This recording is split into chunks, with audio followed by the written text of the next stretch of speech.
osatzen geran taldetxo bat, boskide gera, txikia baina, bueno, inzidentzia eukitzen saiatzen geranak.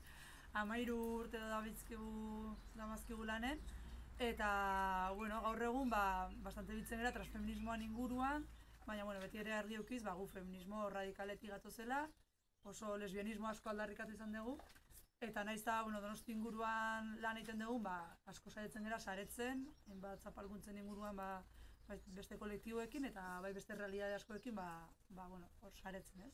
Eta hori dena, transfeminismoan inguruan, azken urteetan, transfeminismoan inguruan egitzen gara, ez? Horita, bueno, mediatikoentzat transfeminismoa, gaita inek esan duen bezala da feminismoa, feminismotik gatoz, feminismo erradikala da, transbertsala da, transfronterizoa da, eta guk emakume eta gizonen arteko binomio hori kritikatzen dugun, eta guretzat gainera feminismo genealogikotik datorren kritika bezala aldarrikatzen dugu.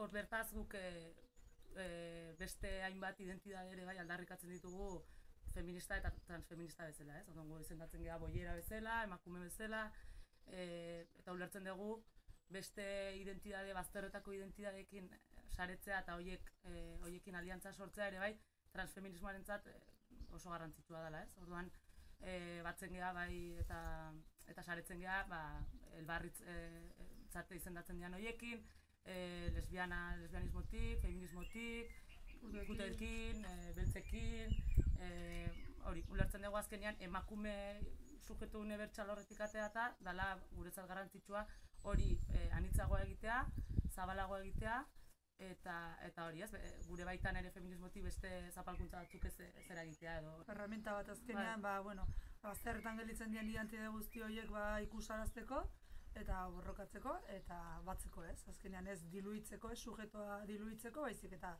batzeko, eta, bueno, izkinetik borroka egiteko heteropatriarkatuan kontra.